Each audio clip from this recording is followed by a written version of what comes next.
Assalamualaikum warahmatullahi wabarakatuh. Perkenalkan, nama saya Fitriasari. Saya adalah peserta Latsar CPNS Angkatan 4, Kabupaten Balangan, kelompok 2 dengan NDH 12. Di sini saya ingin mempresentasikan analisis isu efektivitas kinerja individu berdasarkan tupoksi, di mana di sini tupoksi saya adalah sebagai auditor terampil. Tugas pokok dan fungsi auditor terampil.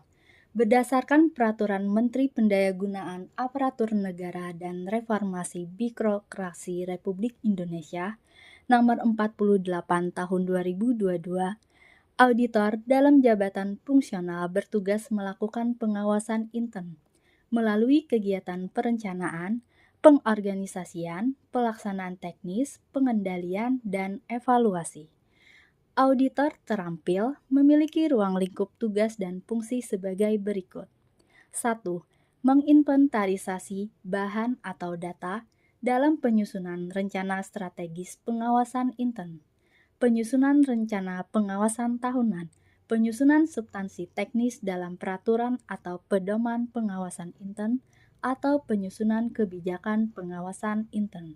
2. Mengumpulkan data atau informasi dalam penugasan pemberian keyakinan assurance yang meliputi audit kinerja, audit dengan tujuan tertentu, audit investigatif, atau penghitungan kerugian keuangan negara, review, evaluasi, atau pemantauan. 3. Mengumpulkan data atau informasi dalam rangka penelaahan atas pengaduan masyarakat, kasus atas permintaan aparat penegak hukum, atau kegiatan penelaahan pengawasan lainnya. 4. Mengumpulkan data atau informasi tindak lanjut hasil pengawasan intern yang bersifat administratif. 5. Menyiapkan data atau dukungan untuk penugasan konsultasi terkait pengawasan intern, tata kelola, manajemen risiko, dan pengendalian intern. 6. Menginventarisasi bahan atau data dalam rangka evaluasi hasil pengawasan intern, penyusunan ikhtisar hasil pengawasan intern, telaah sejawat penerapan standar profesi auditor di unit pengawasan intern, atau pelaksanaan penjaminan kualitas pengawasan intern. Selanjutnya, ini adalah 5 isu berdasarkan tupoksi dan uraian tugas yang saya dapatkan di Inspektorat Kabupaten Balangan, di mana yang pertama adalah belum optimalnya sistem pengumpulan data atau informasi dalam penugasan pemberian keyakinan assurance. Yang kedua, belum optimalnya sistem pengumpulan data atau informasi tindak lanjut hasil pengawasan intern. Yang ketiga, belum optimalnya pengelolaan dan penyimpanan data untuk penugasan konsultasi terkait pengawasan intern. Yang keempat, belum optimalnya penginventarisasi data dalam penyusunan penilaian mandiri kapabilitas APIP dalam rangka pelaksanaan penjaminan kualitas pengawasan intern. Dan yang kelima, belum optimalnya penginventarisasi data dalam rangka penyusunan ikhtisar hasil pengawasan intern. Selanjutnya, ini adalah tapisan isu dengan metode APKL. Dari 5 isu yang sudah saya analisis tadi, saya masukkan dan saya analisis dengan metode APKL. Metode APKL adalah metode yang menetapkan dan memprioritaskan isu masalah dengan memperhatikan A. Aktual, benar-benar terjadi dan sedang hangat dibicarakan dalam masyarakat. P. Problematik, isu yang memiliki masalah yang kompleks sehingga perlu dicari segera solusinya. K. Kehalayakan, isu yang menyangkut hajat hidup orang banyak. L. Kelayakan, isu yang masuk akal dan realistis serta relevan untuk dimunculkan inisiatif pemecah masalah. Nah, dari 5 isu ini saya menggunakan interval nilai dari 1 sampai dengan 5 untuk mendapatkan 3 masalah dengan nilai tertinggi, di mana masalah dengan nilai tertinggi yang pertama adalah belum optimalnya penginventarisasi data dalam penyusunan penilaian mandiri kapabilitas APIP dalam rangka pelaksanaan penjaminan kualitas pengawasan intern. Yang kedua, belum optimalnya penginventarisasi data dalam rangka penyusunan ikhtisar hasil pengawasan intern.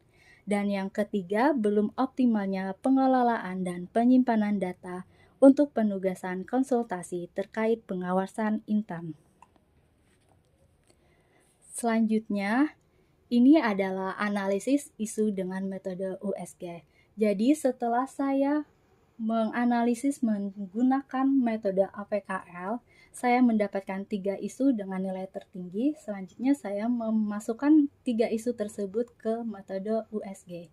Metode USG adalah metode yang menetapkan dan memprioritaskan isu masalah dengan memperhatikan yang pertama, urgensi, yaitu seberapa mendesak suatu isu harus dibahas dan dianalisis ditindaklanjuti.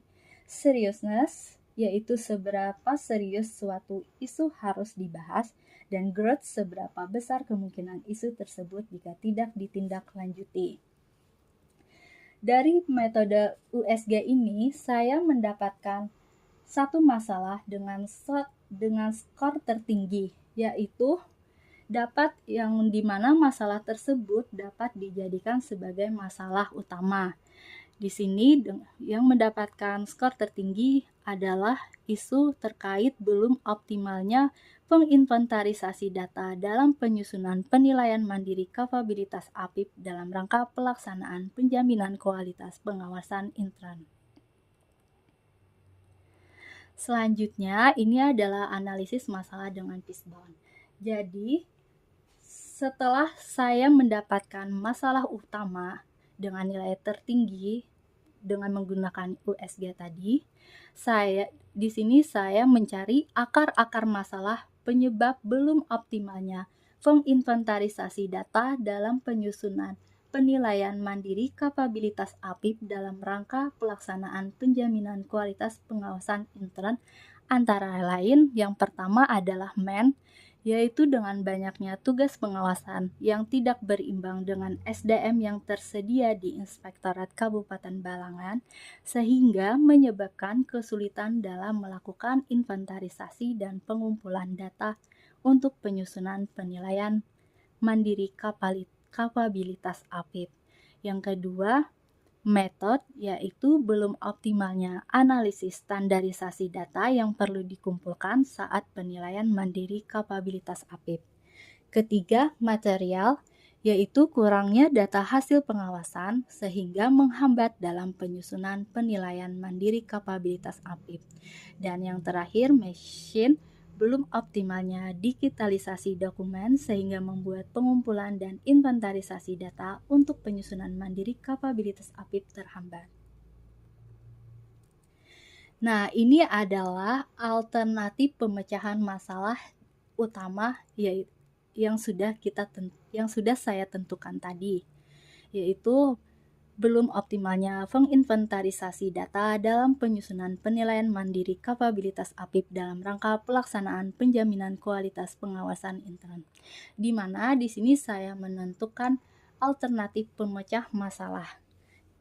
Di antara lain adalah satu, yaitu menggunakan teknologi seperti menggunakan Google Spreadsheet untuk membantu proses inventarisasi dan pengumpulan data, sehingga dengan keterbatasan SDM yang ada dapat lebih efisien dalam menyelesaikan pekerjaan.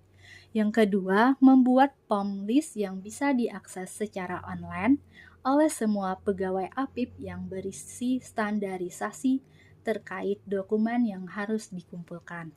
Ketiga, dengan adanya POM list yang berisi dokumen yang harus dikumpulkan, dapat menjadi panduan untuk semua pegawai auditor dalam pengumpulan data, sehingga meminimalisir kekurangan data hasil pengawasan. Dan yang keempat, yaitu mendigitalisasi dokumen dengan memanfaatkan tools sederhana seperti Google Drive. Mungkin itu saja presentasi dari saya. Salah hilap mohon maaf. Wassalamualaikum warahmatullahi wabarakatuh.